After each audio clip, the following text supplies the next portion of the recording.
Quem está mandando? Ué, nós sempre tudo. Você sabe de qual não sai? Aí nós encontramos uma pasta com várias anotações e certificados de minicursos. Então, se alguém perdeu a pasta, procurando, ela está aqui em cima da mesa. Né?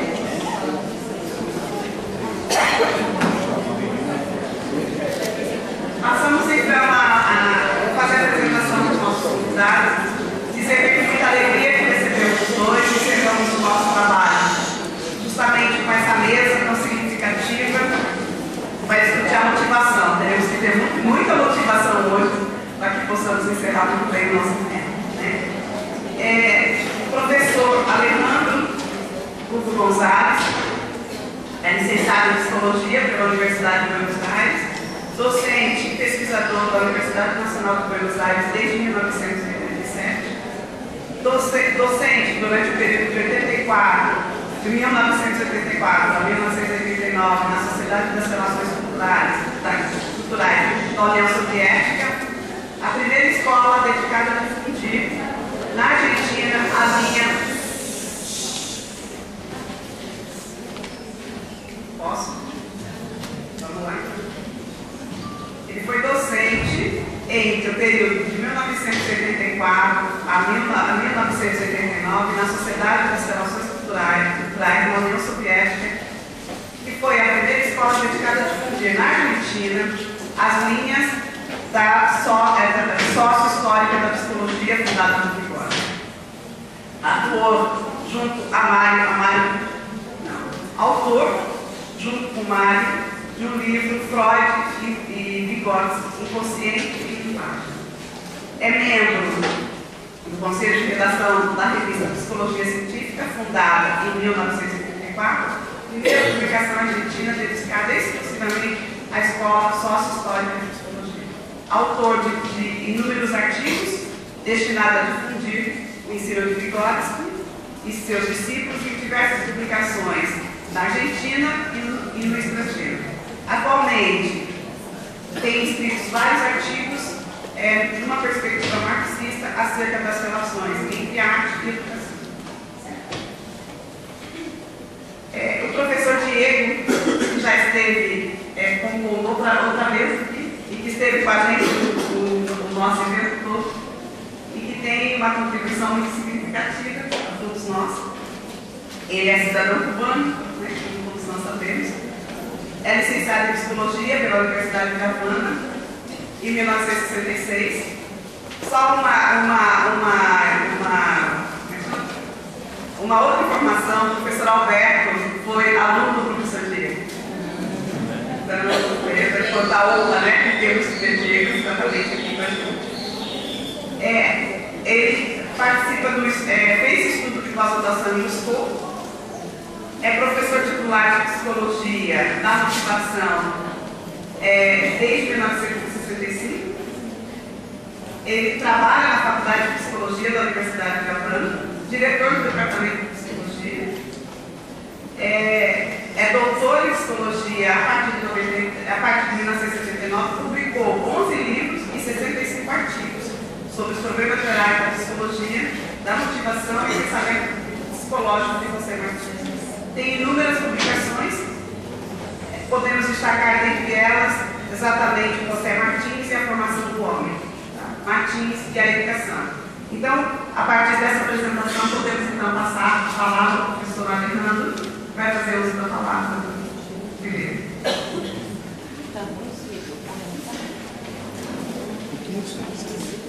O som? Vamos ver. Así más cómodo. ¿Se escucha? Sí. ¿Sí? Bueno,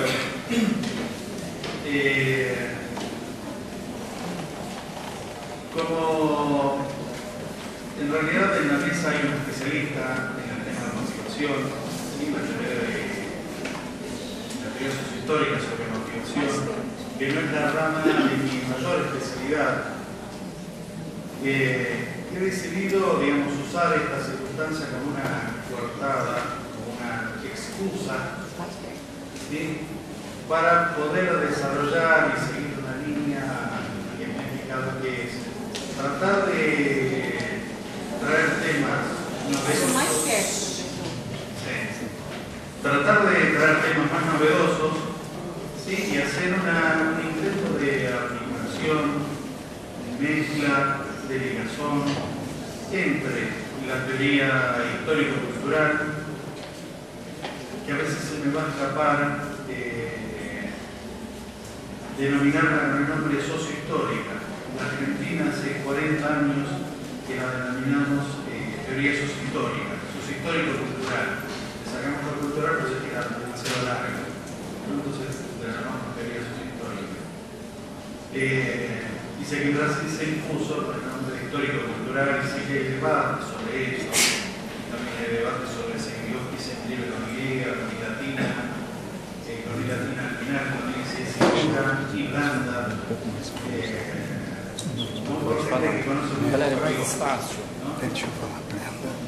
Más despacio. Más despacio. Más despacio. Sí, cierto, el micrófono. Salga el micrófono. Sí, más despacio. Despacio. Me cuesta mucho hablar despacio.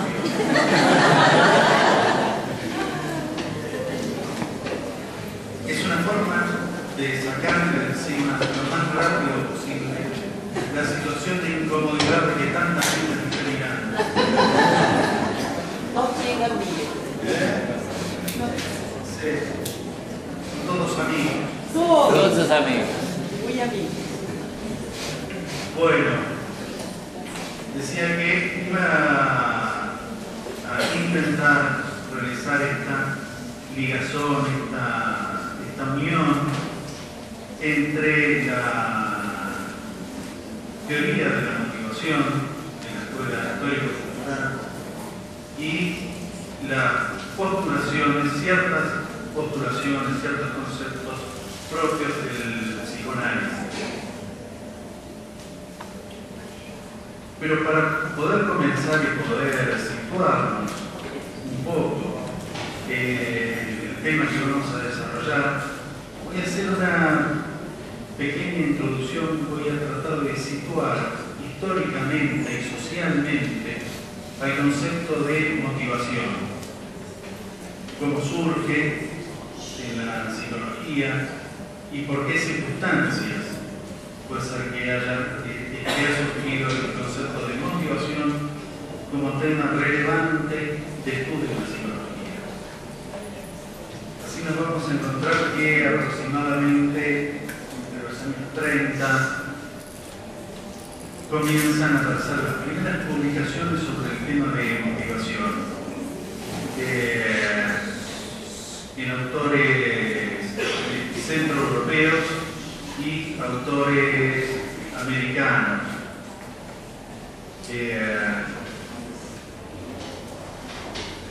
Toma un auge muy grande el concepto de motivación a partir de los años 40 o 50 con autores como Olga, Alport, Rincon, Diego ha hecho un seminario, ¿no?, con King, así, iniciada, ¿cómo se conoce?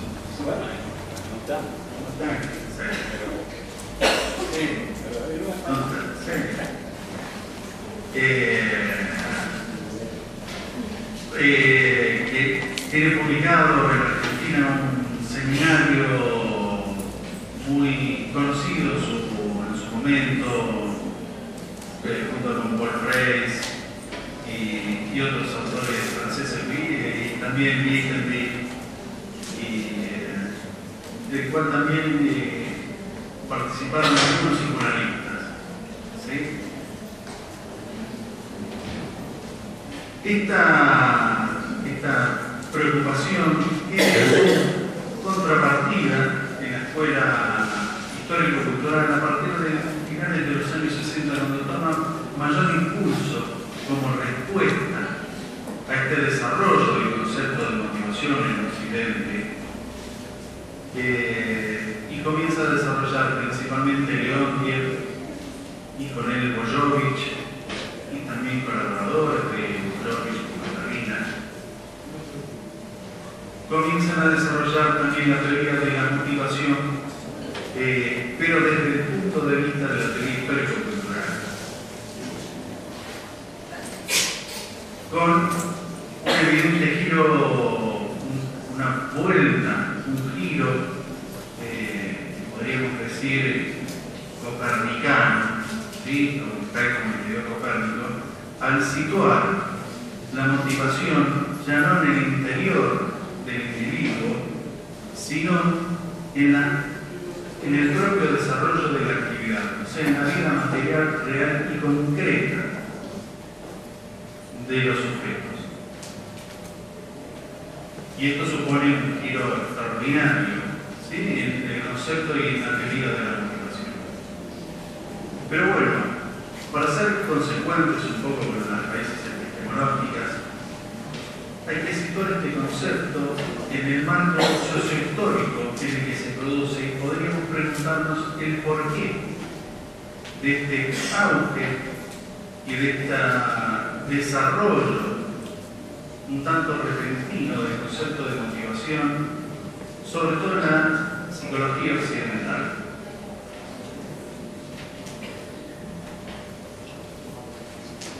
Y esto se debe al propio desarrollo del capitalismo, ¿sí? Que en principio, a diferencia de las etapas de las estructuraciones y de los modos de producción anteriores, necesitan de fuerza de trabajo libre e independiente, por lo tanto de individuos libres y supuestamente independientes, que puedan circular libremente, no son tanto individuos libres, sino que pueden circular libremente según la demanda del capital y de la producción. Por lo tanto, y a diferencia de cómo estaba colocado, de cómo se indagaba sobre el sujeto en las etapas precapitalistas, el hombre deja de ser estudiado y deja de ser objeto específico de indagación de la moral y de la religión y comienza a ser indagado y objeto de estudio de la disciplina, de la forma y de la estructura del pensamiento del capitalismo incipiente, tal como lo es el discurso científico. ¿Sí? Entonces, a partir de ahí, el hombre comienza a ser objeto de indagación de la psicología. ¿Sí?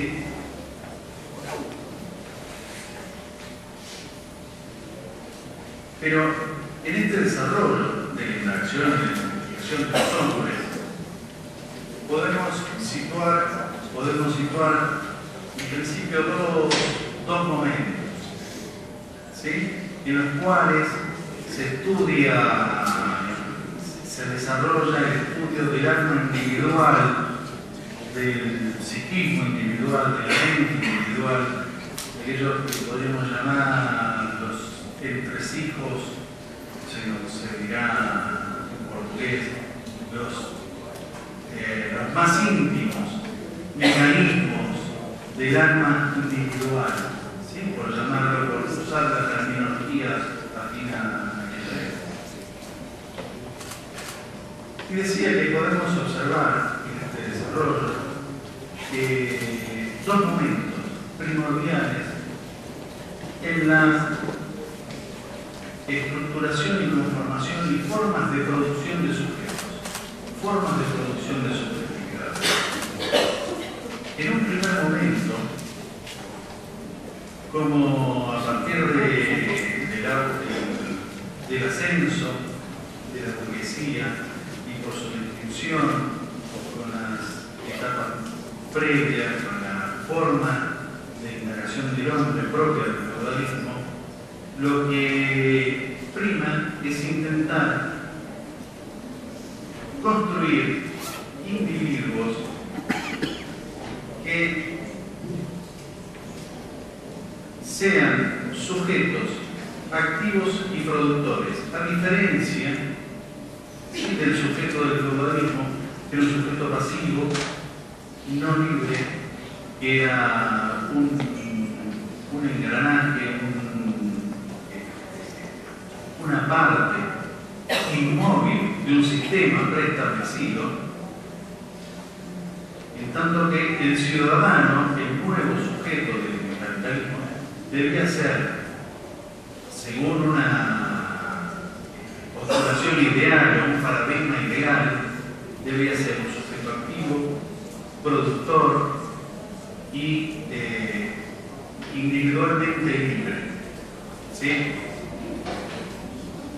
Y este es el concepto de ciudadano, en pos del cual, en función del cual, se van a estructurar los sistemas de producción de sujetos, de subjetividades, propias de este primer momento, de esta primera etapa del desarrollo del capitalismo. ¿Sí? Y entre estas maquinarias de producción de subjetividades está la escuela. ¿Sí? La escuela está inmersa. Si bien dentro de este concepto, de este ideal de producción de sujetos, claramente quedan excluidas las mayorías trabajadoras, ¿sí? las mayorías proletarias, que quedan excluidas de la escuela, de la educación, pero el ideal sigue funcionando como tal y hace que va a imperar en la currícula escolar. Casi como si el ideal fuera aquel que tomaba Marx, el hombre del Renacimiento, ¿no? Un hombre completo, activo.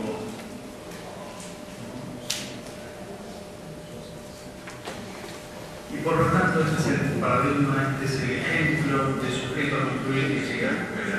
Si bien yo no tengo una concepción acerca de la escuela, una concepción romántica acerca de la escuela, en tanto que hay oposiciones a la sociedad, al individuo, es claro que la escuela brinda una serie de herramientas y de elementos liberadores, pero también, por otro lado, la escuela es un instrumento más en la maquinaria de producción de subjetividades, sujeta a las necesidades sociales y a ese derecho social que impone una estructura particular de formación de sujetos.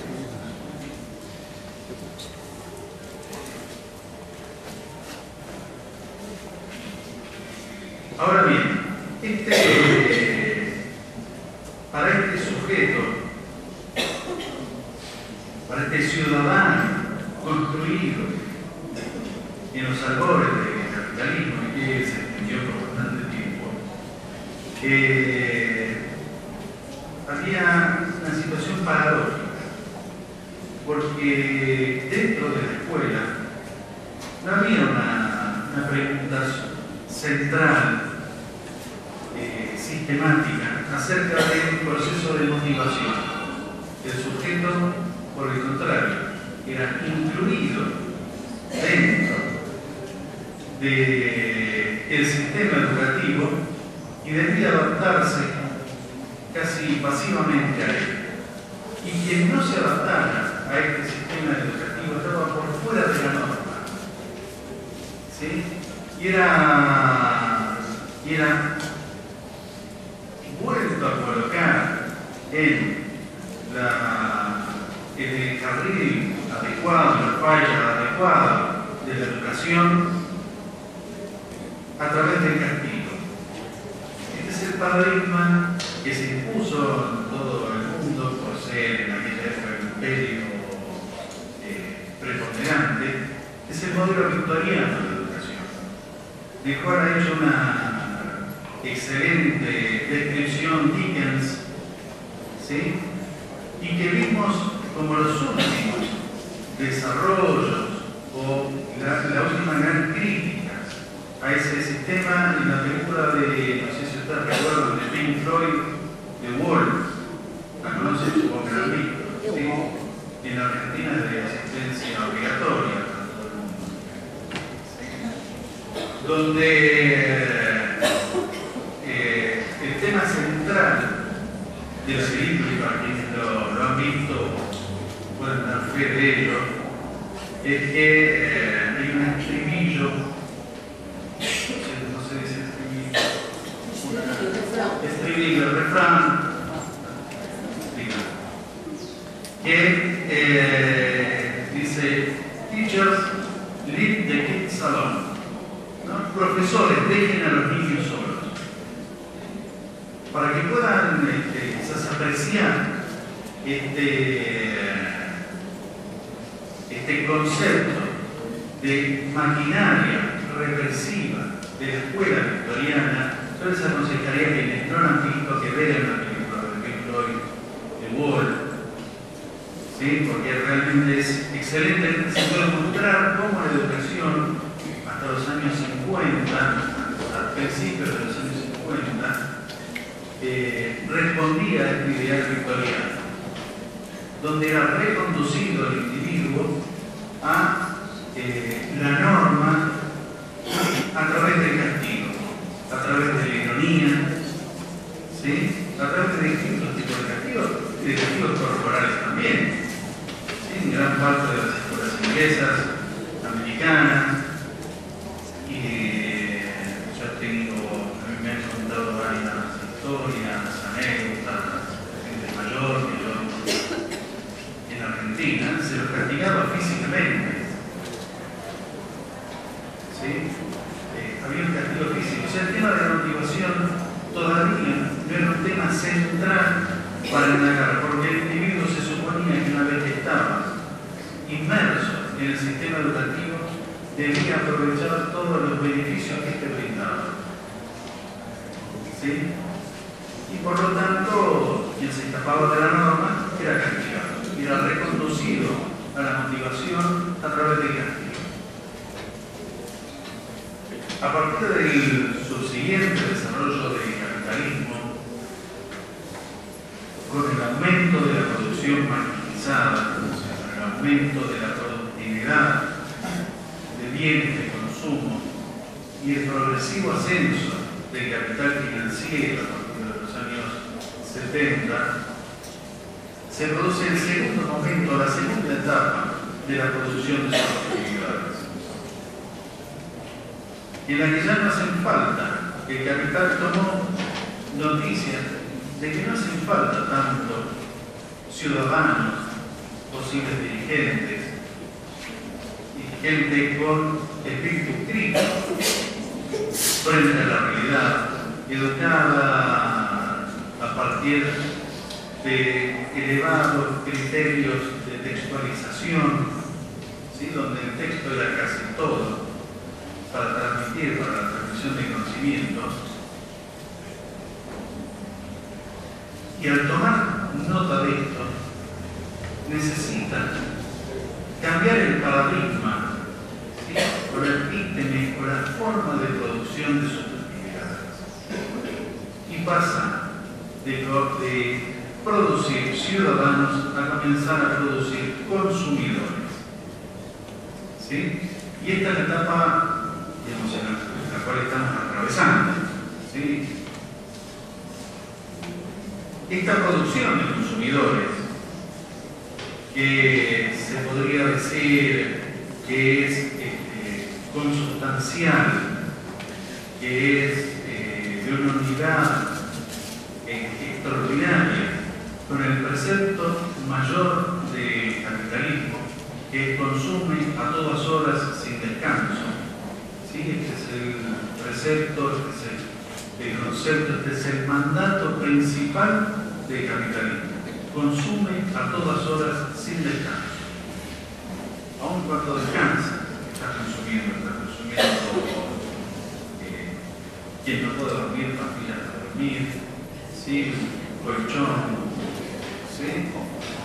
Claro, colchón confortable, una buena. Travesseiro, bom travesseiro. Sí, un buen travesero, sí, sábanas, sí. O sea, hasta cuando se duerme se consume. Ahora, el sujeto, el consumidor, tiene que tener como característica primordial y principal en el centro de su desarrollo tiene que estar el deseo. ¿Sí? Y es el deseo la esencia del sujeto consumidor. Tiene que ser una fuente inagotable de deseos que en su aspecto intersubjetivo se convierte en demandas. ¿Sí? El deseo es como la fuerza impulsora que surgiría desde dentro, pero en su puesta en juego en la intersubjetividad se convierte en demanda.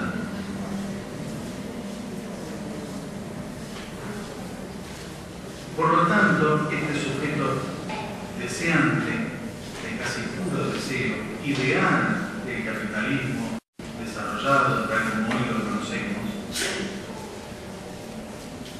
tiene que adherirse a estas particularidades de capital.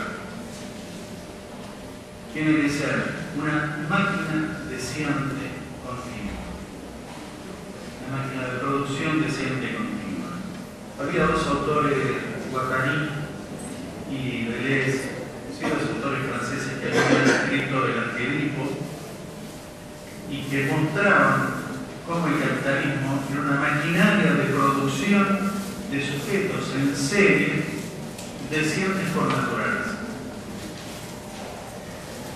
Un libro que en los años 70 hizo furor, después pasó la moda, pero sigue siendo un libro extraordinario, dos psicoanalistas muy importantes. Por lo tanto, y a partir de este nuevo paradigma de producción de sujetos, toda la maquinaria productora de subjetividades está puesta al servicio de esta forma de subjetivación, de esta forma de generar sujetos. El cine, la televisión, por sobre todo la televisión, todos los medios que tengan que ver, los medios audiovisuales, sobre todo los medios visuales, porque la imagen va a ser lo predominante en esta época. ¿Sí? La imagen, hay pocas cosas tan asociadas a la televisión como la imagen. Y también la escuela comienza a sufrir las consecuencias del avance de esta forma de producción de sujetos. Ya veremos un poco más adelante cuáles son los síntomas de esta forma de producción de sujetos y cómo interviene en los paradigmas escolares, cómo fue variando y cómo fue cambiando ciertos aspectos de la educación en nuestros países.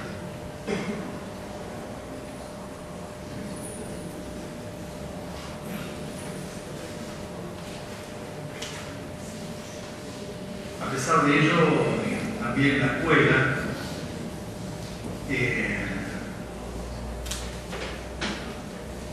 hasta comenzó a hacer una cierta tensión con este proceso de subjetivación y de generación de consumidores.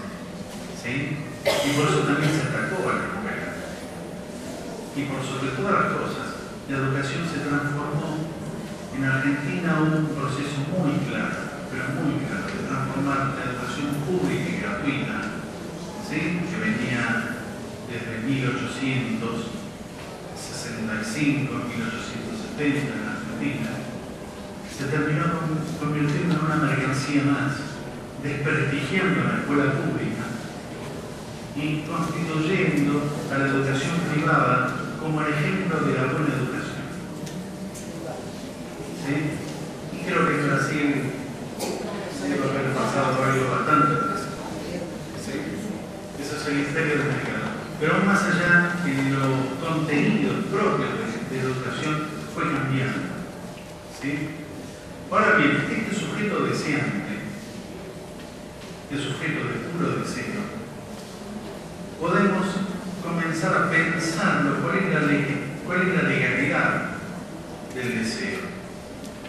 ¿Cómo está construido y cómo está constituido el deseo? Y a partir de esto me voy a permitir introducir un autor maldito, si se me permite la palabra, pero que es quien más estudió el concepto del deseo, es Lacan. ¿Sí? Ahórrense los balazos porque vidrio blindado.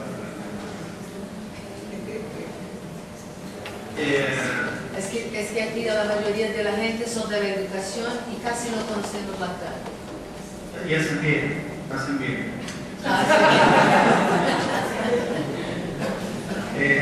No, Lacan ha tenido realmente importantes aportes, muy importantes aportes, ¿sí? A la interacción del sujeto. Lo que pasa es que con una base epistemológica compleja en Lacan, ¿sí? Que una de las apuestas que ha realizado en virtud del nivel de formación como psicoanalista por un lado y sobre todo por la deriva epistemológicamente de la escuela sociohistórica. Estoy desde hace un tiempo, me han visto aquí en Brasil más de una vez, que he hablado sobre el cruce de estos dos discursos y cómo se puede fundamentar los hallazgos, las hipótesis del psicoanálisis a partir de una epistemología marxista y sociohistórica a partir de Vygotsky. ¿Sí? Bueno, pero decía que el autor que más ha tomado el concepto de deseo y tiene un desarrollo realmente interesante sobre el concepto de desarrollo ha sido Lacan, que no casualmente genera los principios de sus enseñanzas y de sus hipótesis en los años 50. ¿Sí? Y voy a tomar una frase, cómo describe Lacan al deseo. Si hasta ahora me pidieron que hable más lento y que hable más fuerte, ahora me van a pedir que repita más de una vez esta frase. Porque Lacan tenía la cualidad de escribir muy difícil, de forma casi inentendible, que le venía bien para su negocio, ¿no? Ser oscuro, ser lo menos transparente, es un buen juego para la inteligencia. Y eso se compra casi como si fuera un sudoku. ¿Sí? Vende. La dificultad también es una mercancía que vende bastante bien. Y en Francia en aquella época vendía muchísimo. Y en Argentina vende extraordinariamente. Un autor claro que se pueda comprender es poco el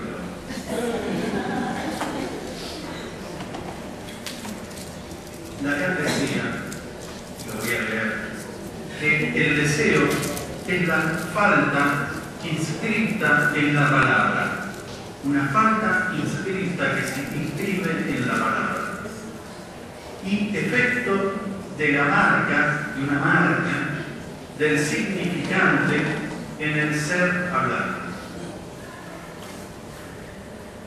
¿Alguien me entendió esto?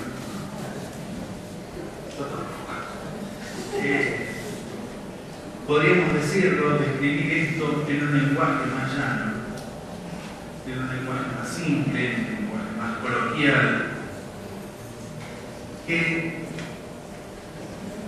el deseo surge en la medida que los individuos, que los sujetos comienzan a ser o son capturados por la maquinaria del lenguaje, por el lenguaje, por las estructuras del lenguaje. En realidad, y esto es algo que vengo postulando desde hace varios años, es por la captura en el mundo de las reglas. ¿Sí? Ahí es cuando surge el deseo, ahí es cuando surge el sujeto deseante. Es interesante eso, porque cuando en el artículo de Vygotsky que habla sobre el desarrollo del juego y sobre el desarrollo del juego, él hace un señalamiento acerca de cómo la implementación de reglas en el juego aumenta el deseo del niño en el juego. Es decir, cuando la imaginación puede generar la mayor cantidad de reglas, el deseo comienza a crecer más. ¿Sí? ¿Por qué? Porque dice Vygotsky que la imaginación surge cuando el deseo es imposible de realizar inmediatamente. Y esto va a servir posteriormente para el desarrollo de la apropiación y de la gestación del manejo del significado del niño, ¿no? Del pensamiento más sujeto, más adherido a la lógica del lenguaje. Es muy interesante ver que Vygotsky lo escribió más de 20 años antes que Lacan. Pero Lacan ignoraba absolutamente la producción de Vygotsky. Esto es una oportunidad que tenemos hoy, ¿sí? de poder cruzar estos dos discursos. A pesar de que Lacan conoce un poco a Vygotsky de oídas, a través de uno de sus grandes referentes, que fue Roman Jakobson. Conocen a Roman Jakobson, un lingüista extraordinario, que para mí, opinión personal, fue quien escribió el mejor artículo sobre poética. ¿Sí? El más claro, el mejor de todos los artículos sobre poética ha sido escrito por Roman Jakobson. Roman Jakobson provenía de la escuela de Moscú. Y en Moscú ya Vygotsky, cuando él sale de la Unión Soviética, Vygotsky ya era conocido, las ideas de Vygotsky y de Bakhtin ya eran conocidas. O sea, Jakobson participaba un poco de ese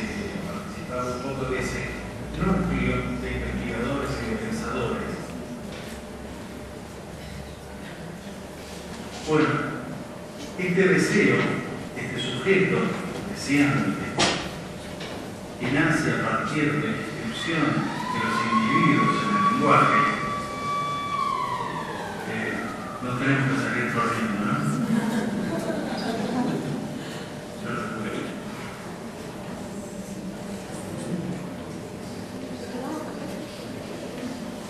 Tiene su arraigo en otro concepto propio del psicoanálisis, que es que ciertas estructuras fundantes o conceptos fundantes de la personalidad, ¿sí? Ciertas estructuras constitutivas, ¿sí? Bueno.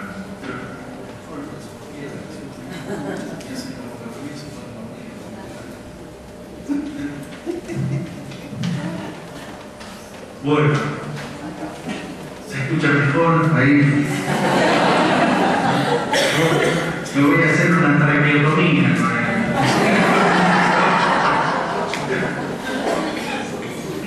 Tengo miedo a tragármelo. Cuando prende el apetito.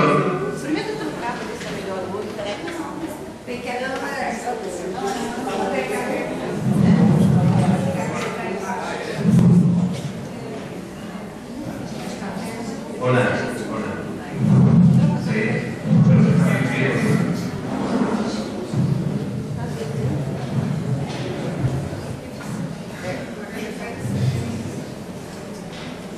había un mago muy conocido que trabajaba cepadas y demás. Voy a tratar de hacer ejercicio. ¿Se escucha mejor ahí? Pero yo puedo hablar de incómodo. Bueno. Decían que uno de los hallazgos principales del psicoanálisis es que varios de los aspectos constitutivos de la subjetividad del yo, que a diferencia de la personalidad, implica otro nivel de estructuración de la subjetividad. Por eso hoy es mejor hablar de subjetividad, porque el yo implica otras estructuraciones subyacentes a la subjetividad. por eso hay una diferenciación entre yo y personalidad. Surgen estas características constitutivas del yo en la sociabilidad primaria, primitiva, en los primeros años de vida, ¿sí? Que tienen una característica particular, que nunca más se va a repetir, pero que viene a ser como el paraíso perdido de Milton.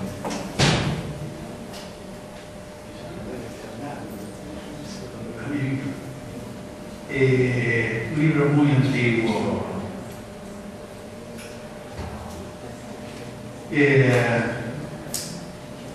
En el que el niño es todo para quien es todo para él. Él es el centro y el rey del universo. Él es objeto del mayor de los deseos de los que jamás volverá a ser centro. Es objeto del deseo materno. Del deseo materno como el más fuerte, pero también del deseo materno, del deseo del núcleo familiar de que él advenga, de que él comience su existencia. Y las reglas son las reglas por él impuestas. ¿Sí? Su deseo es una orden. Este deseo es el que ordena el mundo. Pero en la medida en que van madurando sus procesos psicológicos, en que va madurando su capacidad de integrarse en las reglas del mundo, este reinado lo va perdiendo. Y ahí hay una pérdida extraordinaria, pues no solamente pierde a la madre, no solamente pierde esa relación unívoca, esa relación exclusiva que tienen con la madre, sino que también pierde este reinado, este universo ideal, este ideal, como Freud lo llamaba el ideal del yo. Se pierde el ideal del yo. ¿Sí? Entonces,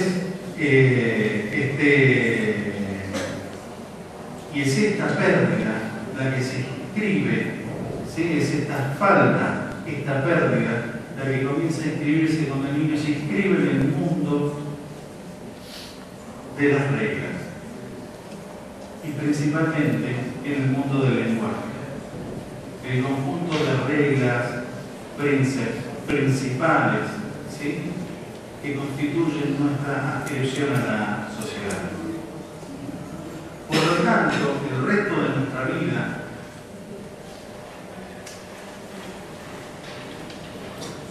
va a haber una lucha, ¿sí? Que es la única, de retornar y de intentar salvar esa falta, ¿sí? Reconstruir ese mundo ideal, poder retomar esa relación omnipotente con el mundo. Y esto es el núcleo del deseo. Pero como esa falta jamás se puede recuperar, como esa falta jamás se puede cubrir, esto da lugar al deseo. Y el deseo tiene la cualidad de ser imposible de rellenar. Por lo tanto, el deseo es una demanda continua, es una demanda que pone al sujeto en dependencia del mundo, pero por sobre todas las cosas, en dependencia del mercado. Y el mercado se aprovecha de esa cualidad, subjetivando principalmente a la mayor parte de los individuos en sus aspectos más infantiles, en sus aspectos más relacionados con la dependencia del deseo.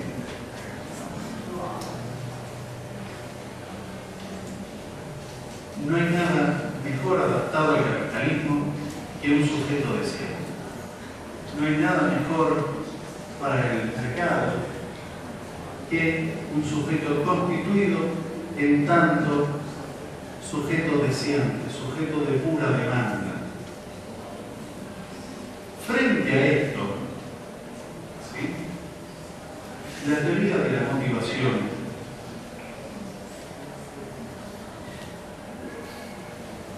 propone la construcción de otro tipo de subjetividad, de una subjetividad que permita desarrollar de otra forma los procesos psicológicos superiores. A partir de las postulaciones de Lelutier y de Moyovich, ¿sí?, observamos cómo hay un giro copernicano, un giro enorme, donde la motivación, la motorización, el movimiento que va a permitir y que va a mover la conducta de los individuos va a estar inscrito en la actividad, en una actividad objetual, en una actividad en derredor de un objeto que produce objetos y que permite una realización individual y subjetiva diferente, superior.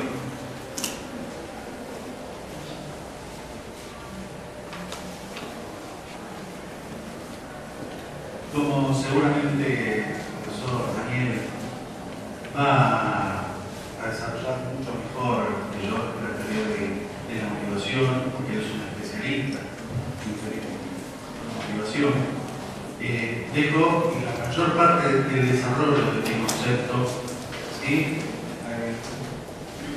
para evitar un papelón. Un papelón mayor de que estoy pasando. Pero la teoría de la motivación, ¿sí?, en sus dos aspectos, en el aspecto cognitivo, en el aspecto afectivo, que tiene que ver con la intersubjetividad, propone a un sujeto absolutamente diferente, a un sujeto activo, a un sujeto dueño de su propio destino, y un sujeto pasivo como el que propone, ¿sí?, el sujeto del consumidor.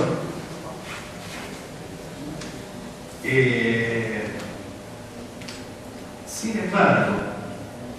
embargo, el deseo sigue siendo operante, ¿sí?, más allá de la motivación. Y debemos encontrar un intento de establecer algún tipo de vinculación, de correlación entre esta estructura más individualista y solipsista como es la del deseo, ¿sí?, que dicho sea de paso ha tenido su correlato en la educación, a partir de que, por ejemplo, antes los niños intentaban agradar al docente. Hoy el docente intenta agradar a los niños. ¿Sí? Se cambió un cambio radical del autoritarismo paterno, ¿sí?, al autoritarismo infantil. ¿Sí? Es una muy buena película que de casualidad, una película americana, excelente, norteamericana, sangre. ¿Sí? Ellos se apropiaron del término americano y nosotros, yo por lo menos, lo replico, ¿sí?, como si fueran los únicos americanos. Que nos consideran parte de su patio trasero. Del Fondo Monetario Internacional. Que se llama God Bless America. Dios bendiga a América. Es excelente. Excelente. No se las voy a contar, pero habla absolutamente de esto. God bless America. Deus abençoe. Dios. Só a parte de cima, né? Y por un humor y una ironía extraordinaria. Es reciente. Sí. Pero bueno, decía, ese es uno de los síntomas, ¿no? Uno de los síntomas es porque el niño es el mayor consumidor del sistema, y es el que hace consumir a todos. y desarrolla e hipertrofia la infantilidad de los adultos, que también son sujetos de un deseo desenfrenado. Son consumidores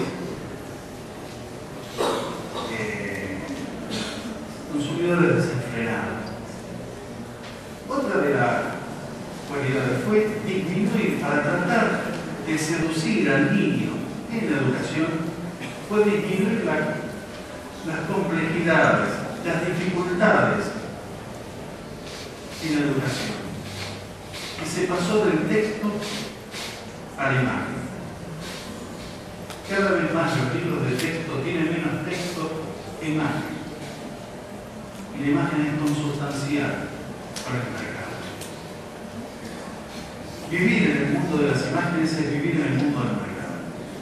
¿Sí? No solamente por los objetos que directamente nos ofrece el mercado como productor de imágenes, cámaras fotográficas, filmadoras por todos lados, ¿sí?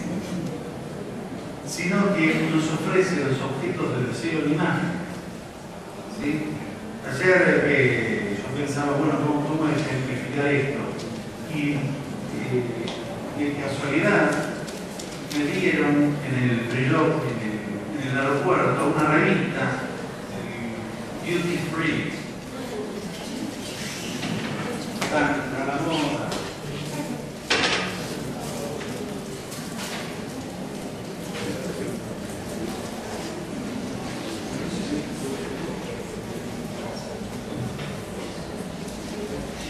Si uno puede recorrer las páginas, son todas fotos con escasas palabras. ¿Sí? ¿Qué relación tiene esto con el deseo? Es nuclear. Y por eso vivimos se ha impuesto una civilización de la imagen. ¿Sí? Y por eso los niños son educados por imágenes. Que la imagen, es cierto, puede transmitir conocimientos. Hay una frase que no sé si debe ser usada también en portugués, debe tener su relato. Dice que una imagen vale más que 1000 palabras. Es mentira. Es mentira. Tiene que haber 1000 palabras antes para entender una imagen. ¿Sí?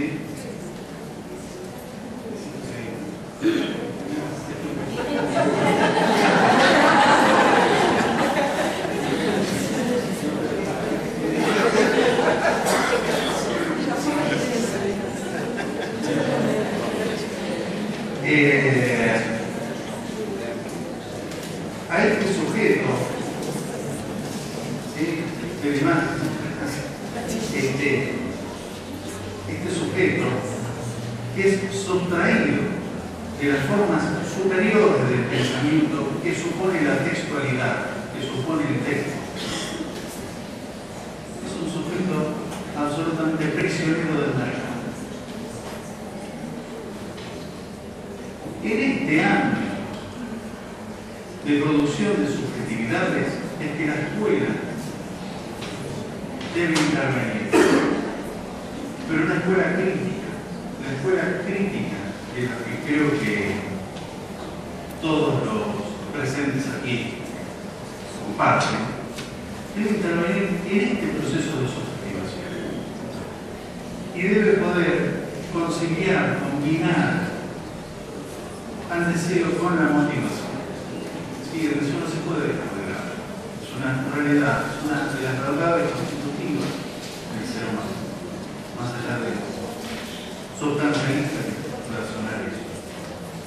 Pero todos saben que las relaciones interpersonales, en el amor, en la angustia, en la amistad, en las luchas burocráticas, ¿sí? De ver quién tiene un puesto, quién no lo tiene, y en el reconocimiento cotidiano, hay algo que tiene que ver con el deseo y con esa captura del otro, de la atención y del deseo. Pero ¿cómo podemos hacer para tratar de conciliar esto, para ir terminando? ¿Cómo podemos hacer para conciliar una estructuración superior y superadora, como es la de la motivación, con una estructuración cristalizada alrededor del deseo, algo tan infantilizante, algo que genera una infantilidad, una perpetuación de la infantilidad de los infantes, de toda la vida ser una crianza. ¿Sí? Y desde hace un tiempo que lo vengo proponiendo,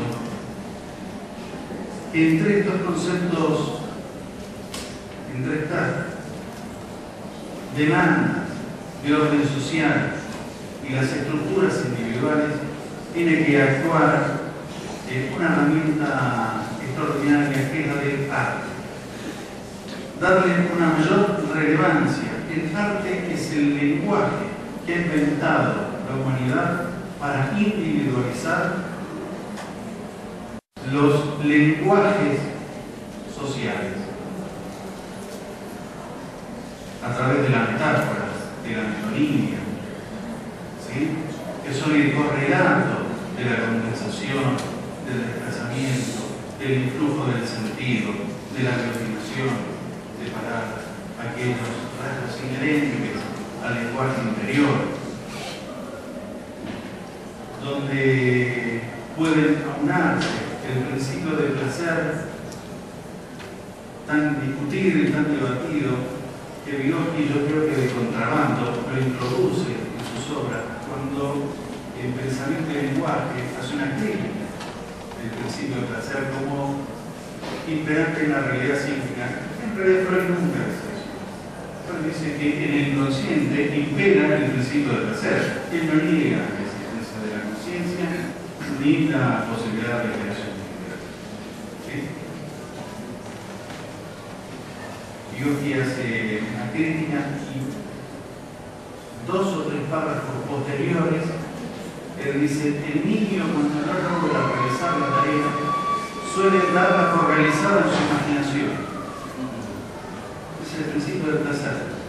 Como él me produce dolor, ¿sí? Lo doy por realizado, el deseo lo doy por realizado en mi imaginación, en la fantasía, ¿sí? O pide ayuno a un adulto.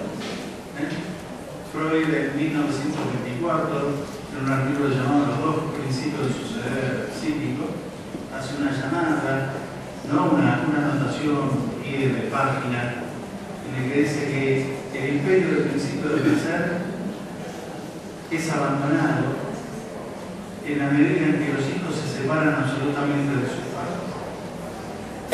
¿Sí? Con mis hijos eso lo veo siempre. Mis hijos actúan de acuerdo al principio del placer. Siempre somos los padres, los proveedores y felices. ¿Sí? Bueno, Vygotsky tiene todas estas características y nos va a permitir en su implementación en la educación, ¿sí? Realizar esta combinación entre el deseo y motivación para permitir superar y dejar de ser la escuela una máquina de producción de consumidores y convertirse de alguna forma en productora nuevamente de ciudadanos, sujetos activos. Y creo que cualquier educador comprometido con los cambios sociales debe intentar realizar este tipo de resistencia en su trabajo cotidiano.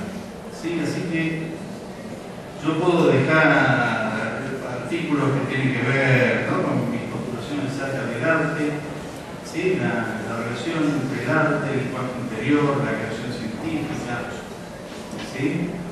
La creación científica tiene que ver con la metáfora, de Lacroix y Johnson, sabemos, y la relación que tiene con la metáfora, ¿sí? Vygotsky hablaba al principio del niño, el infante botánico, ¿sí? Como el paradigma de la botánica se tomaba, se metaforizaba para comprender al niño, y después pasó al paradigma zoológico, ¿no? Las investigaciones de Heller, de Buehler y demás. Bueno, yo quieren yo puedo dejar un artículo sobre todo, enviarlo, no sé si lo tengo acá conmigo, pero enviar sobre esta relación entre el arte y el pensamiento, ¿sí? El arte y el pensamiento científico, y cómo el arte nos puede ayudar, y hay experiencias, varias experiencias que demuestran que la educación libre artística permite una plasticidad y una electricidad en el pensamiento que le permite a los niños obtener mayores rendimientos en las disciplinas duras, en las disciplinas básicas. ¿Sí? Así que bueno, yo dejaría por acá antes de que me abandonen todos. Muchas gracias.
Sabemos um pouco da dificuldade da língua, mas se fizermos silêncio, isso vai nos ajudar. Obrigada.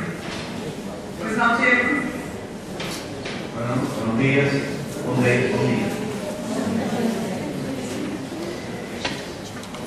Bueno, nos planteamos esta meta, este objetivo, ¿no? Es decir, ver el concepto de motivación.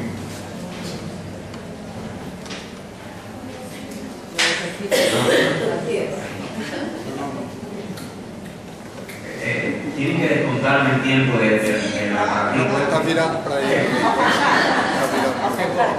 No, está medio Primero. É o primeiro de baixo.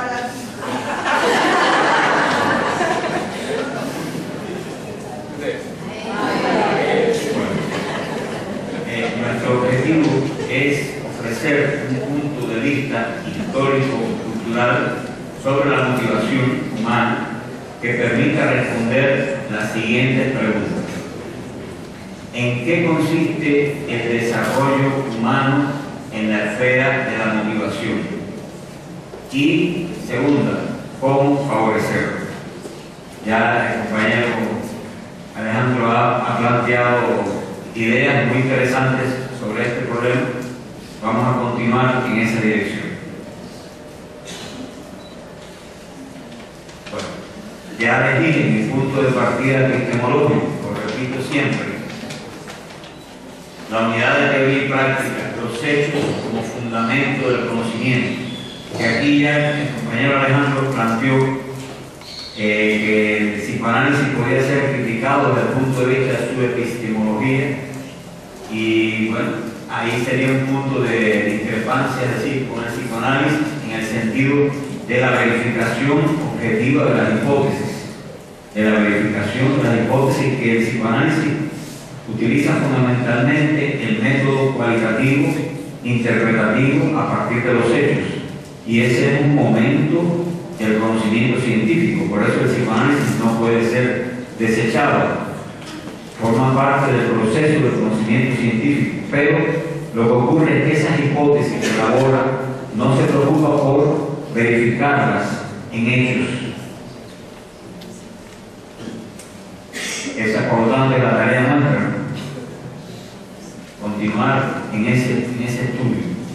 Segundo, el método dialéctico, cuya esencia es la unidad de los contrarios, que nos libra de lo unilateral, lo sectario y lo ecléctico. Y tercero, la unidad de la psicología con la moral, en la formación de un ser humano superior. Esta ser un aspecto ideológico, moral, pero que la psicología tiene que servir a ese objetivo, la formación de un ser humano superior, mejorado. Vamos entonces al concepto de motivación. La regulación psíquica de la actividad tiene dos grandes aspectos o facetas. La cognitiva, que nos dice cómo lograr algo. Esa es su importancia, la importancia de cómo lograr algo es muy importante. Y la afectiva o motivacional o de motivación, que determina el porqué y para qué del comportamiento. Le da dirección y fuerza hacia una meta. Aquí estamos reconociendo dos aspectos fundamentales, el cognitivo y el afectivo. Ambas regulaciones son diferentes, pero se contienen e influyen recíprocamente. Para estar motivado hay que conocer cómo satisfacer las necesidades. Por lo tanto, el conocimiento es un componente muy importante en la motivación. Decía María Montilla cuando ya estaba en Cuba para iniciar la guerra de independencia, decía, saber para poder querer. Si yo no sé, no puedo querer. Y para conocer es necesario estar motivado. Por lo tanto, están íntimamente unidos el aspecto cognitivo y el afectivo, tanto en la motivación como en los procesos cognitivos, pero no son la misma cosa. Hay que diferenciar la intensidad de la motivación de la eficiencia de la motivación, lo cual supone un buen funcionamiento cognitivo para lograr la meta. Yo puedo estar muy fuertemente dirigido hacia algo, pero si no dejo que funcionen bien las funciones cognitivas, no tengo buenos resultados. Para que yo tenga buenos resultados, tiene que ser que esa motivación deje operar la inteligencia, el pensamiento, la percepción, para que yo pueda obtener con menos esfuerzo más resultados. Por eso no es lo mismo la intensidad de la motivación que la eficiencia de la motivación. Por eso a veces la emoción es muy fuerte y bloquea el aspecto cognitivo, y eso puede ocurrir en un examen, por ejemplo. En un alumno, en un examen.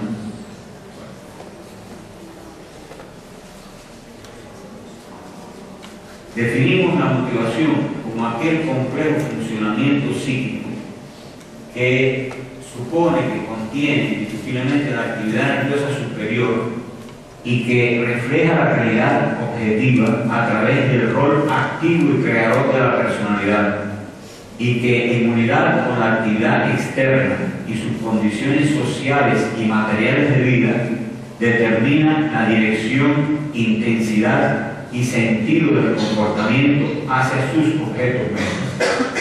Esa es una definición muy larga, pero bueno, se tiene en cuenta que es un proceso interno subjetivo que está centrado en impulsar, dirigir la actividad, pero que tiene que ver con el reflejo cognitivo de la realidad y con la actividad.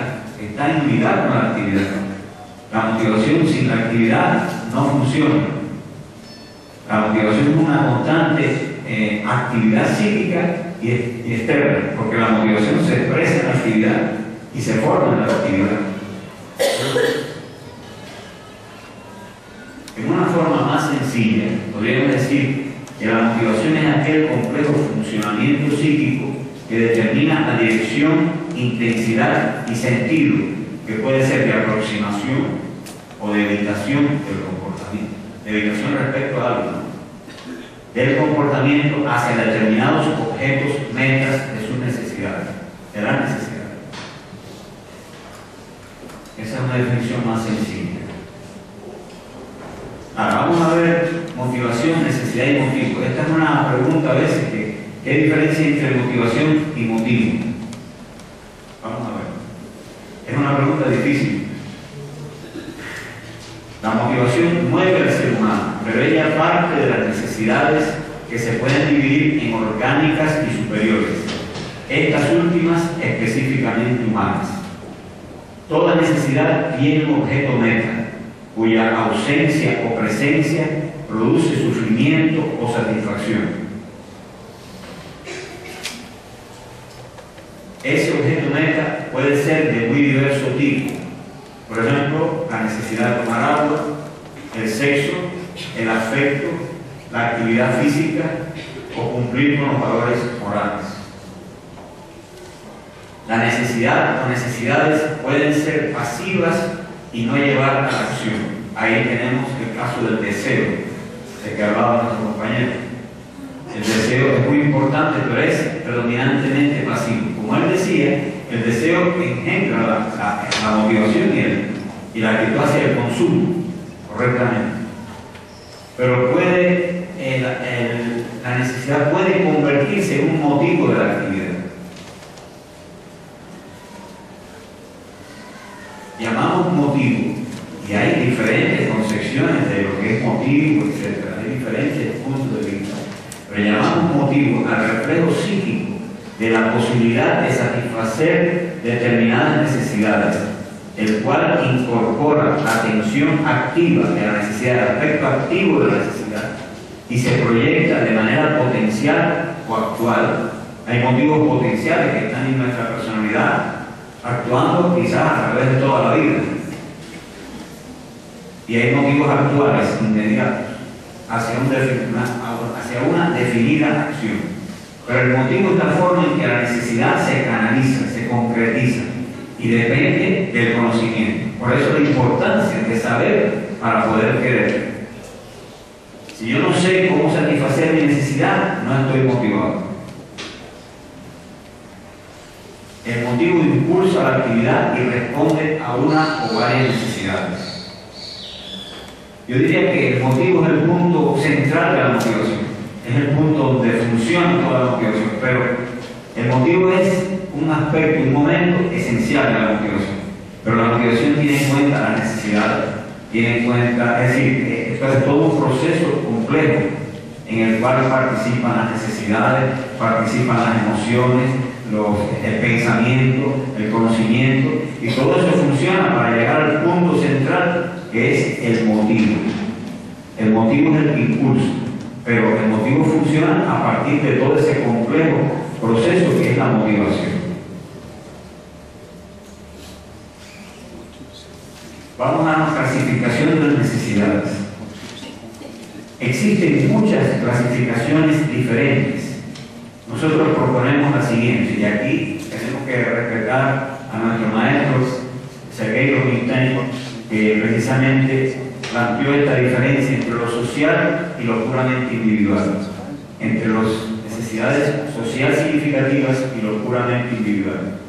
Llamamos necesidades sociales al deber social, mientras que las necesidades individuales son las biológicas que en la motivación funcionan en un plano psíquico a través del reflejo subjetivo. Por eso llamamos psicobiológicas, psicogénicas. Psicogénicas quiere decir porque están enraizadas en la actividad del cerebro. Es decir, exploración, en los animales se da la necesidad de exploración, de afecto, de actividad, y en nosotros se da también. Y sociogénicas, de bienes materiales, funcionales y espirituales. Pero estas son individuales. No es lo mismo cuando yo consumo el arte, me pongo a ir una música, que cuando yo soy el que creo la música. Cuando yo creo la música, estoy actuando con una necesidad social. Un deber social mía como compositor es aportar al arte, aportar. Pero cuando yo consumo la música, estoy respondiendo a una necesidad individual. Las necesidades sociales y las sociogénicas son específicas del ser humano, pero penetran en las orgánicas, es decir, penetran en las psicogénicas, en las psicobiológicas y las elevan a nivel superior. Imagínense la no sexual, la complejidad, es una actividad, podríamos decir, psicobiológica, y sin embargo tiene una complejidad enriquecida por todo el nivel superior del ser humano. Las necesidades sociales surgen de la asimilación de la moral social y van dirigidas a satisfacer y proteger a los demás. Son necesidades altruistas. Por ejemplo, el amor a la patria, al trabajo, a la familia. Dice Lucian Cerf, es la excentración. Es decir, lo que está afuera se convierte en algo interno. Si el niño llora, soy yo el que lloro. Si mi madre está enferma, yo estoy angustiado. Entonces otra persona se convierte en algo interno mío. Es una necesidad evidentemente dada a los demás, a la patria, a la sociedad, al trabajo. Son morales. Las necesidades sociales, ya lo dijimos.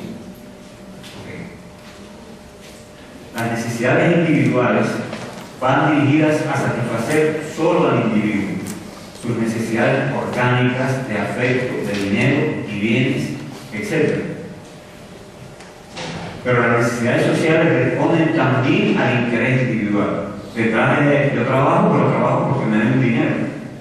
Yo trabajo para satisfacer mi necesidad de prestigio, de posición social, de reconocimiento. Así que las necesidades sociales responden también al interés individual. Y las necesidades individuales se satisfacen de acuerdo a la moral asimilada. Es decir, que yo soy social e individual en todas mis necesidades. Por ello, todas son sociales e individuales, porque todas responden al aprendizaje y a mi constitución biológica y mis potencialidades personales. Las necesidades específicamente humanas y superiores se deben al aprendizaje. Esto, no, ya esto lo he dicho. Ya lo repetimos. Las necesidades específicamente humanas y superiores se deben al aprendizaje, a la asimilación de la cultura y al poder activador de la palabra que las independiza relativamente de las necesidades orgánicas. Las necesidades orgánicas son innatas, pero ambas responden a las potencialidades innatas del ser humano y del aprendizaje. No se puede separar el aprendizaje de lo innato. Aprendemos porque traemos potencialidades innatas para aprender, pero indiscutiblemente las necesidades superiores de los hombres son adquiridas. Motivación reactiva, adaptativa y autónoma. Según el grado de independencia respecto al medio y al propio organismo, podemos distinguir tres tipos de motivación: la reactiva, la adaptativa y la autónoma. La motivación reactiva es propia de animales y humanos. Es la respuesta impulsiva ante estímulos externos y biológicos. La motivación adaptativa y la autónoma son específicas del ser humano y responden a la palabra, al fin consciente. La motivación adaptativa responde al fin consciente, pero bajo la presión externa de los premios y castigos que ofrece el medio. La motivación autónoma responde al fin consciente, pero constituye una elaboración personal relativamente independiente de lo externo. Es decir, que yo quiero algo porque nace de mí y no porque estoy buscando dinero o prestigio o cariño. No. Yo lo quiero porque nace de mí. Eso es lo autónomo. Lo independiente, relativamente siempre todo es relativo, todo es aproximado. Pero en esencia es la independencia de esas presiones externas que se ejercen sobre mí. La motivación humana desarrollada es la unidad de lo autónomo, lo adaptativo y lo reactivo. Están las tres en el ser humano. Y una se transforma en la otra, es decir, se van influyendo, transformando y se expresan cada una en la otra. El individuo que trabaja solo por dinero o el estudiante que estudia solo por la nota tienen una motivación adaptativa. Pero si la meta de trabajar o estudiar es elaborada sobre la base de sus valores morales, intereses intrínsecos y capacidades, entonces tiene una motivación autónoma hacia el trabajo y el estudio.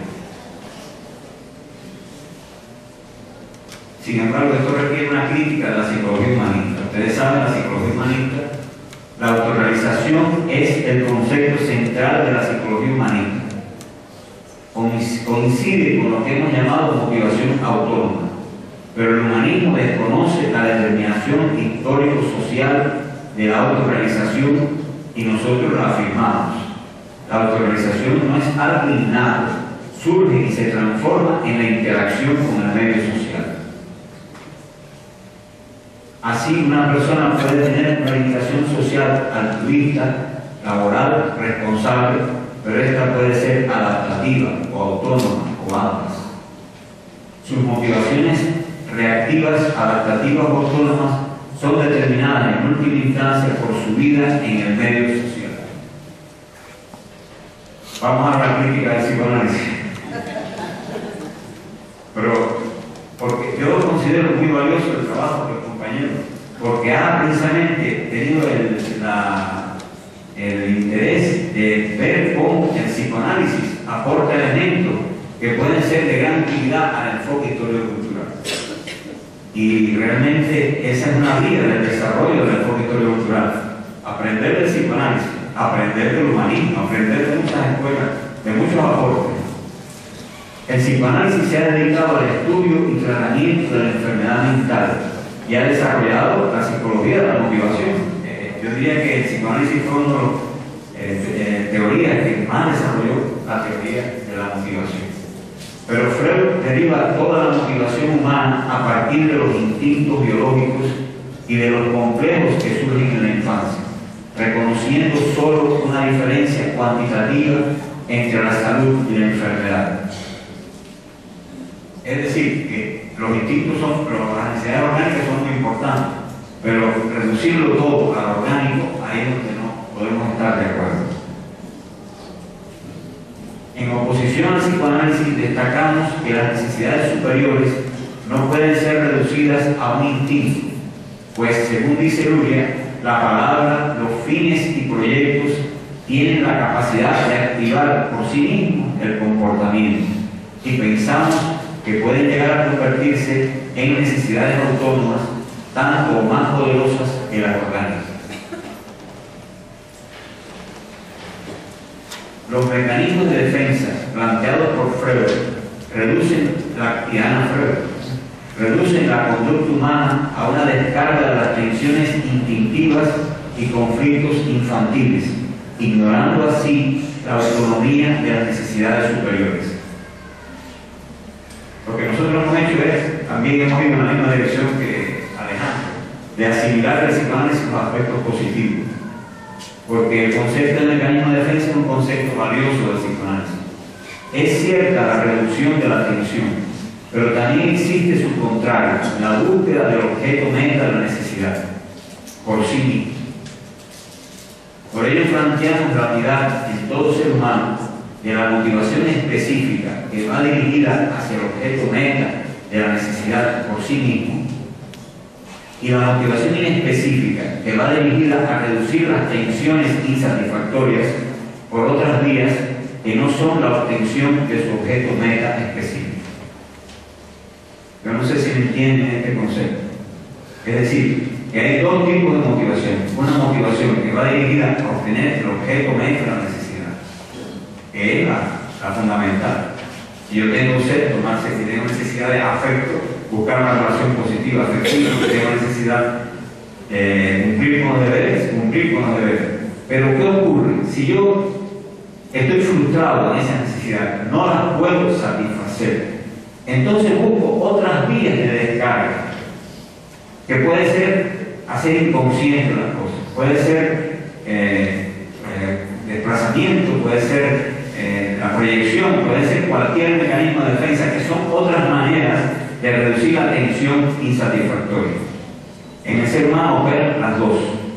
Y esto ya lo descubrió José Martí en la época en que Freud elaboraba su teoría. Yo me lo encontré en el estudio de las obras de José Martí. Para el psicoanálisis de Freud son iguales la estructura de la personalidad del hombre normal y la del enfermo mental. Lo que predomina en ambos son las motivaciones inconscientes y derivadas de la infancia. La diferencia es solo de grado. Es decir, el normal ha encontrado un buen disfraz, es decir, un buen ocultamiento y satisfacción de lo inconsciente e infantil. Y aquí vamos precisamente a asimilar lo positivo del psicoanálisis. Es decir, hemos criticado para destacar lo positivo, lo interesante de aprender el psicoanálisis. Para responder al psicoanálisis es necesario tener en cuenta 3 niveles en el desarrollo humano, de los cuales surgen diferentes tendencias. El nivel arcaico, formado por experiencias anteriores, infantiles y del pasado, que pueden ser posteriores a la infancia. Es decir, ahí estaba hablando Alejandro de la necesidad de volver al seno materno, de volver a la infancia. Esas necesidades infantiles, indiscutiblemente ciertas. El nivel actual, determinado por las circunstancias actuales de la vida, es decir, el momento. Las circunstancias momentáneas engendran tendencias específicas. Y el nivel superior, que son los fines y planes futuros estables, inmediatos y mediatos. Es decir, la conciencia, en ese caso, el nivel arcaico se expresa de manera muy importante, de manera inconsciente. El nivel arcaico actúa, por lo general, de manera inconsciente. El superior es consciente. La motivación humana es consciente e inconsciente. La vida infantil, la sobreprotección, el rechazo, el abandono o la exigencia amorosa, que sería lo positivo, engendran tendencias que pueden expresarse en etapas futuras de la vida y en su motivación superior. Ahí lo que estaba planteando Alejandro, precisamente eso, cómo el pasado se expresa en el presente y en la personalidad adulta. Se comprende la necesidad e importancia de las escuelas de padres que enseñen cómo tratar adecuadamente a sus hijos para favorecer su salud mental ahora y en el futuro.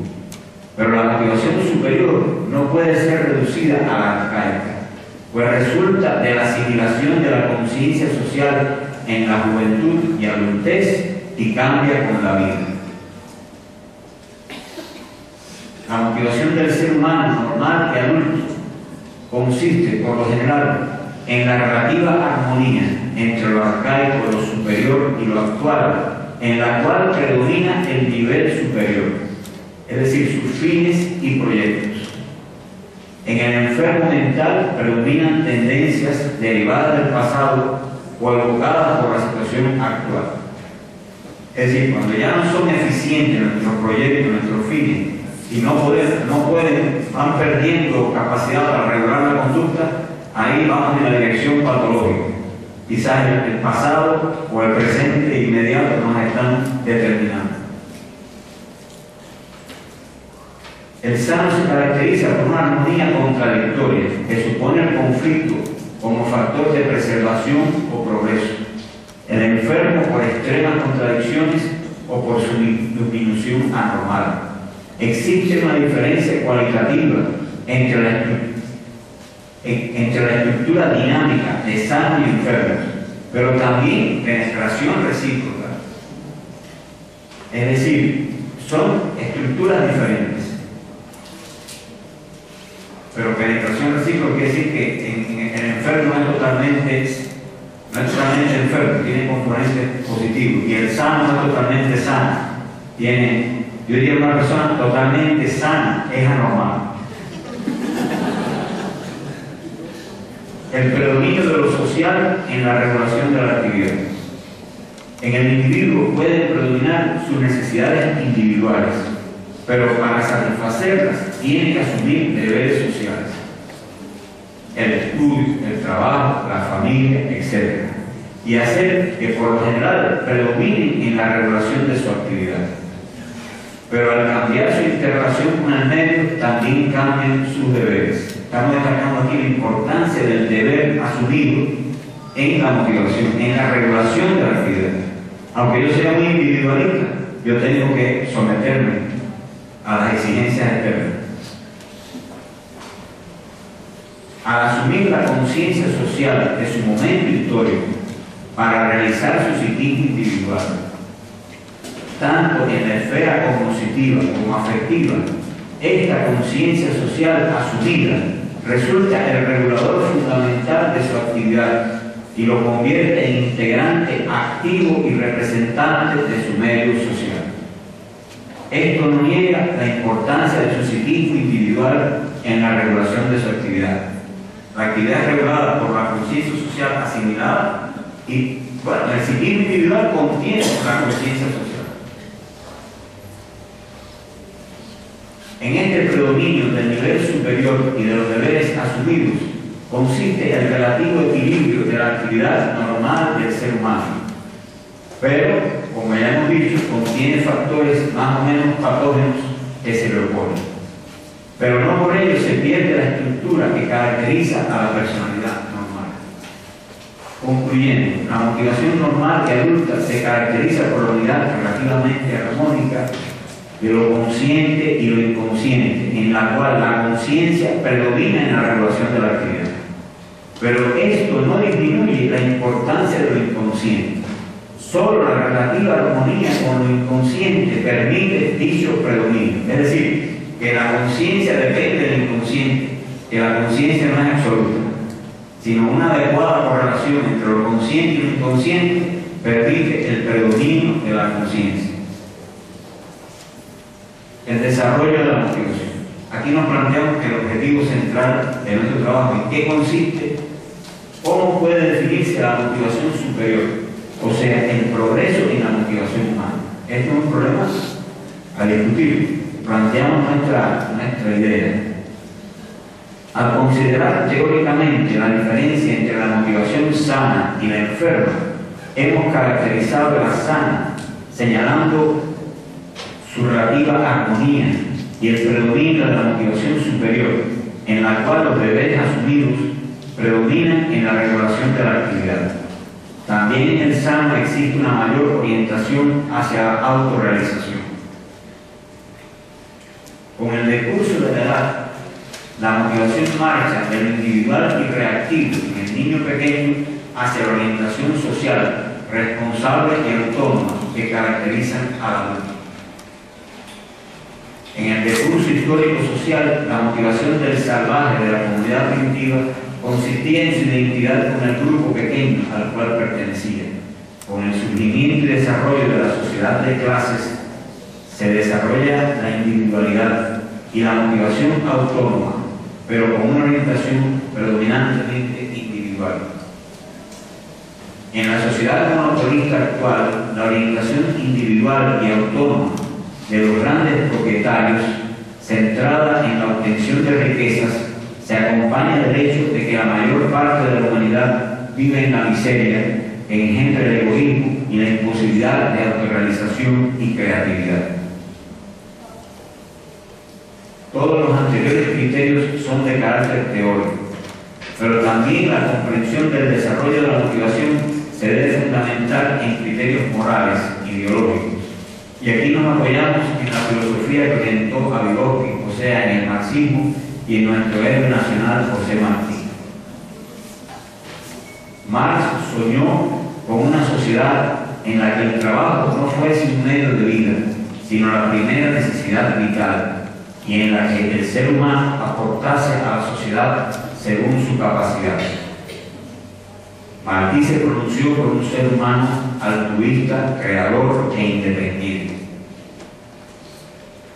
De acuerdo con los criterios teóricos e ideológicos expresados, concebimos el desarrollo de la motivación como la formación de un ser humano centrado en el altruismo y la responsabilidad, y a la vez creador, independiente, que se realice a sí mismo.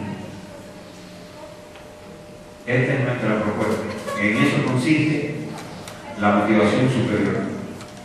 Ustedes después dirán su palabra. El altruismo, la responsabilidad y a la vez creador, independiente y que se realiza a sí mismo.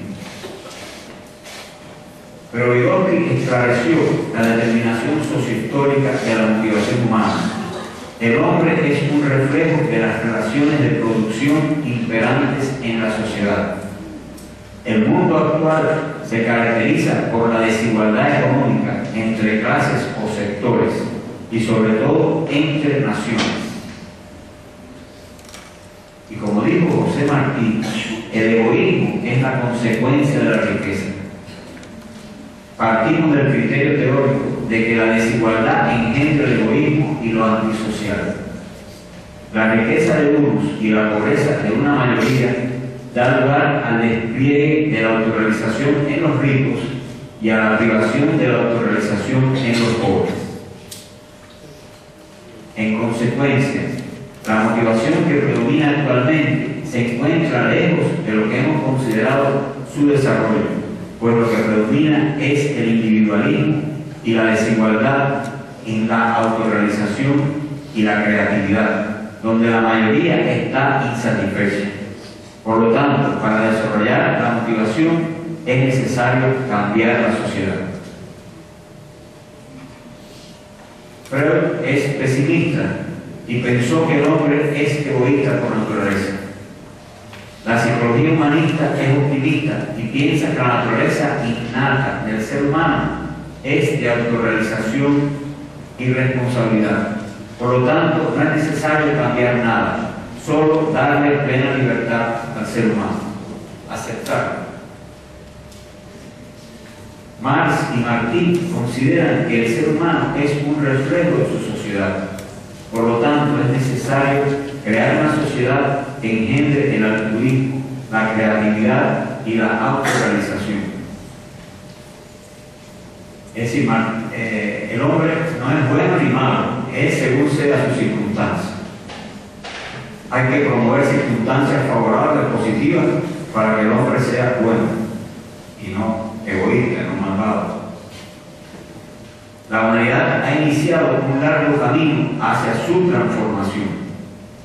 En los emergentes países que se liberan de la explotación externa e interna, se forja un hombre nuevo, altruista y heroico.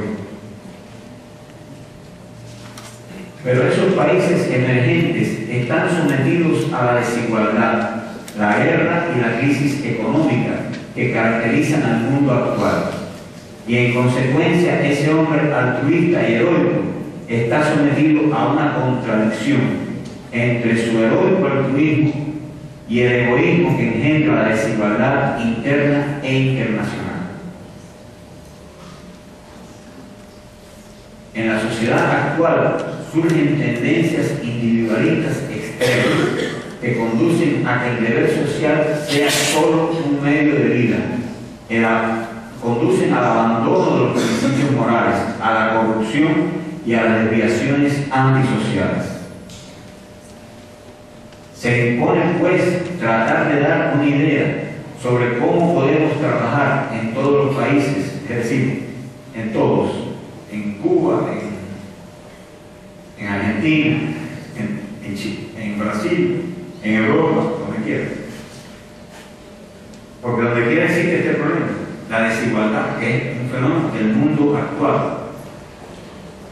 Se impone, pues, tratar de dar una idea sobre cómo podemos trabajar en todos los países por el desarrollo de la motivación humana, aún en estas condiciones de desigualdad en la esfera económica y en la creatividad y la autorrealización.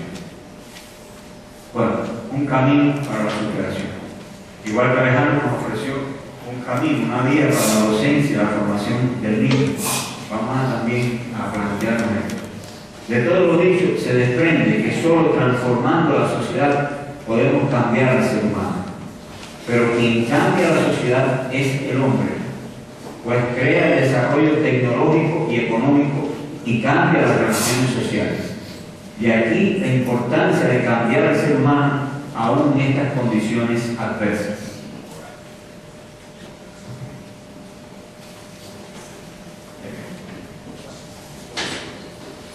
Debemos trabajar por lograr un ser humano psicológicamente sano. Es muy importante la dimensión salud-enfermedad, con una mayor orientación hacia el bien, hacia la generosidad, hacia la utilidad social, y que se autorrealice y sea creativo en este aspecto.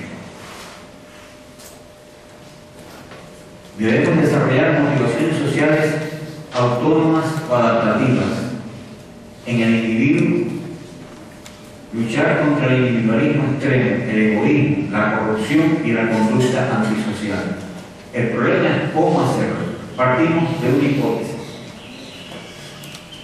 Debemos mejorar las condiciones de vida de los más humildes.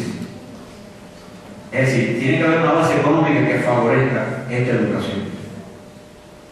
Y sobre esa base, desarrollar el empleo armónico de los estímulos extrínsecos e intrínsecos al desarrollo moral, de manera tal que si en un primer momento pueden ser más eficientes los estímulos extrínsecos, se logra disminuir su influencia y pasen a un primer lugar los estímulos intrínsecos.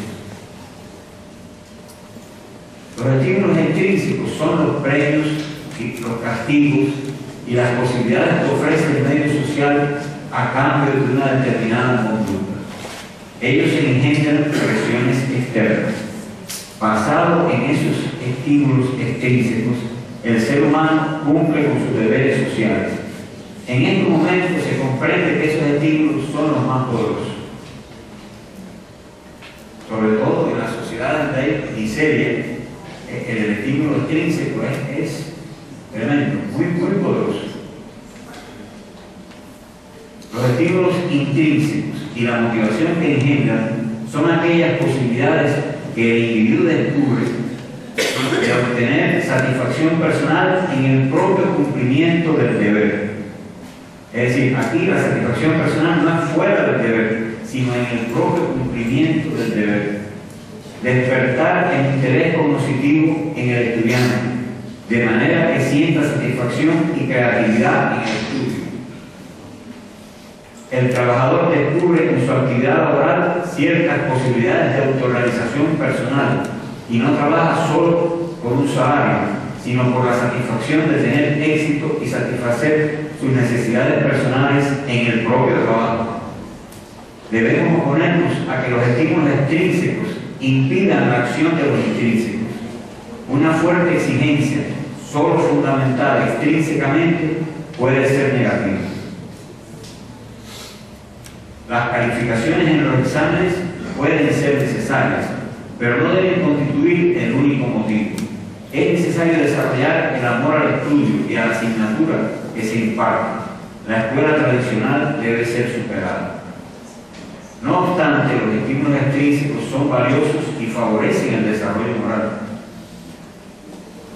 Nuestra tarea consiste en mantener los estímulos extrínsecos, pero de manera tal que los intrínsecos pasen a un primer lugar en la subjetividad del niño y del hombre.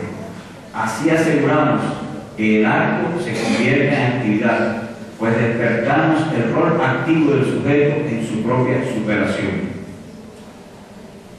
Esta es la tarea de los padres, de los maestros, de los dirigentes. José Martí destacó la importancia de, primero, el ejemplo moral y el éxito del educador. El educador no puede ser un individuo que se expresa como un infeliz, como un desgraciado.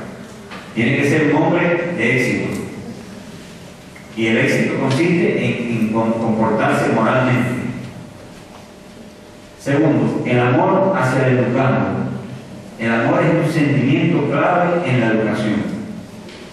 Tercero, que el estudio, que el trabajo sean placenteros por sí mismos, pero conduzcan al sacrificio necesario.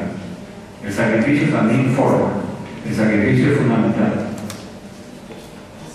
El arte al servicio de la virtud, del bien. Ahí Alejandro destacó esa idea fundamental, la importancia del arte. Yo diría que el maestro es un artista, tiene que ser un artista. El arte es, como dijo Alejandro, una vía fundamental para la formación del niño y para cambiar esa mentalidad consumista. El aprendizaje creador por parte del estudiante y no simplemente reproductivo. Es decir, aquí viene la importancia del aprendizaje interno, la importancia fundamental del aprendizaje interno. Que el alumno cree a partir de lo que le dice el maestro y de lo que lee en los libros y sobre todo de lo que ve en la realidad, los objetos de la realidad, la interacción con los objetos reales.